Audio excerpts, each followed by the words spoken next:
महाखोटारडी आघाडी माध्यमातून आणि सोशल मीडियातून धादांत खोट्याचा बाजार मांडते। याचा आणखी एक पुरावा। खोटं काय? महाराष्ट्रातल्या शाळा अदानींना चालवायला देणार। सरकारनं अदानींना शाळा विकल्या।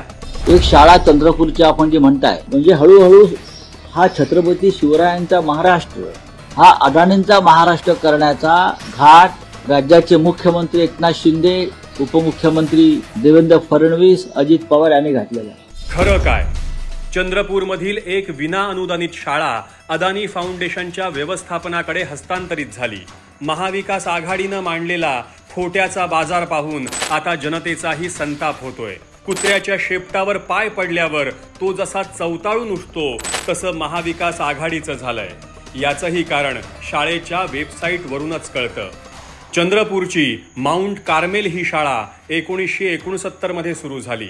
केरळमधल्या ख्रिश्चन भगिनींना चंद्रपुरात इंग्रजी शिक्षणाची गरज असल्याचं स्वप्न पडलं आणि त्यांनी म्हणे चंद्रपुरात शाळा सुरू केली। शाळेत शिक्षणाधिकार अर्थात RTE अंतर्गत सवलत मिळत नाही।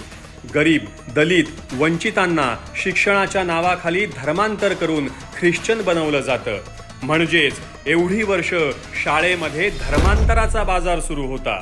पण आता सरकारनं शाळेचं खाजगीकरण केल्यानं संविधानात दिलेला शिक्षणाचा अधिकार या शाळेतही लागू होईल।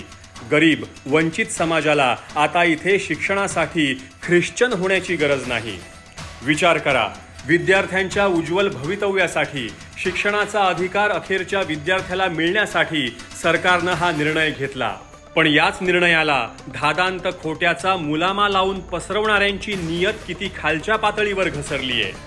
विचार करा, प्रत्येक सत्य झाकण्यासाठी असत्य किती भयंकर पद्धतीनं उभं केलं जाऊ शकतं।